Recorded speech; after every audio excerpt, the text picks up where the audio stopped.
শুক্রবার মানেই ভালো কিছু আয়োজন করা। শুক্রবারে যদি ভালো কিছু রান্না না করা হয় তাহলে মনে হয় যে আজকে রেগুলার মতো প্রতিদিন তো আর কি করা। তো এই জন্যই চলে আসলাম নতুন আরেকটা ভিডিও নিয়ে। তো আসসালামু আলাইকুম, সবাই কেমন আছেন?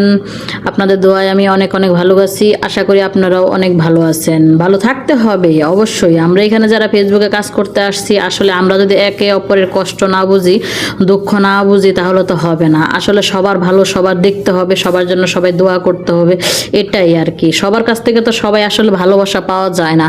তো এখানে ফেসবুকে কাজ করতে আসে আসলে যা আপনাদের সাথে যাদের সাথে পরিচয় হয়েছে, আসলে এখন যদি আপনাদের সাথে সময় না দিই মনে হয় যে ভালো লাগে না, মনে হয় যে না একটু আপুদের সাথে একটু গল্প করি, এই আর কি।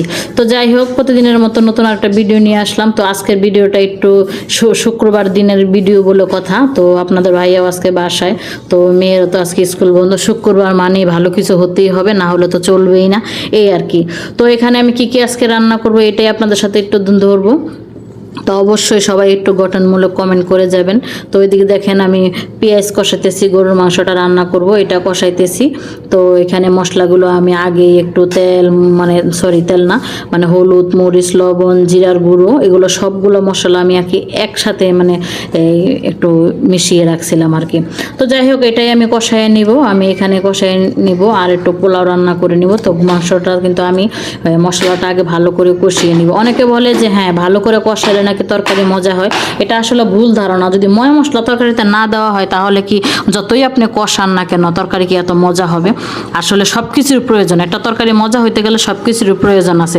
তো ওই চুলাতে আমি দেখেন ডিম ভাজতেছি। তো আমার বড় মেয়ে কিন্তু ডিমটা বেশি পছন্দ করে। খালি বড় মেয়ে বলতে না, আমারও ডিম বোনাটা অনেক বেশি ভালো লাগে। তো ডিম বোনা করতেছি। মাংস রান্না করলে আমি ডিম বোনা করি, বা পোলাও রান্না করলেও আমি ডিম বোনা করি, কেন এটা আমার করতে ভালো লাগে, আমার খেতে অনেক ভালো লাগে। তো ওই জায়গায় আর মাংস রান্না করলে জানেন, দেখে দেখে আমার ফ্রেশ গোস্ত বেশি রান্না করা লাগে আমার মেয়ের জন্য। কখনো যদি সিনার মাংস নিয়ে আসি তাহলে কিন্তু আমার মেয়ে খেতে চায় না, তখন তার ভাগে একটু কম পড়ে যায়, কারণ সে একদম ফ্রেশ গোস্তটা খেতে চায়। আসলে সিনার মাংসটাতে খেতে অনেক স্বাদ হয়, কিন্তু বুঝে না ছোট মানুষ। তো এদিকে আমি বেগুনের বড়া করব। বেগুনের বড়াগুলো তেলে ভাজা নিতেছি। আর আমার তাওয়াটা জানে, আমার সবগুলো পাতিলগুলো ভালো, কিন্তু তাওয়াটার ভিতরে না অনেক লেগে যায়। আসলে কেন লেগে যায় আপুরা বললেন তো একটু কমেন্টস করে, যদি জানা থাকে আমার একটু বললেন। সবগুলো পাতিল ঠিক আছে, কিন্তু তাওয়াটাই আমার একটু সমস্যা হয়ে যায় আর কি। তো যাই হোক, এগুলো রান্না বান্না করতেছি এই জায়গা দিয়ে। রান্না বান্না করা আমার বেগুনের বড়াটা হয়ে গেছে, আমি এখন এটা নামিয়ে নিব। তো বেগুনের বড়াটা হয়ে গেছে। এদিকে মাংসটাতে আমি একটু আলু দিয়ে দিব। খালি মাংস রান্না করবো না, একটু আলুও সাথে দিব। আলুটা খেতে কিন্তু আমার ভীষণ ভালো লাগে, তো এই জন্য আমি আলু কেটে দিছি। তো ভিডিওটা আসলে অনেক দিন আগের, তো ভিডিওটা ছাড়বো বলে ছাড়া হয় নাই, রেখে দিছিলাম। ভয়েস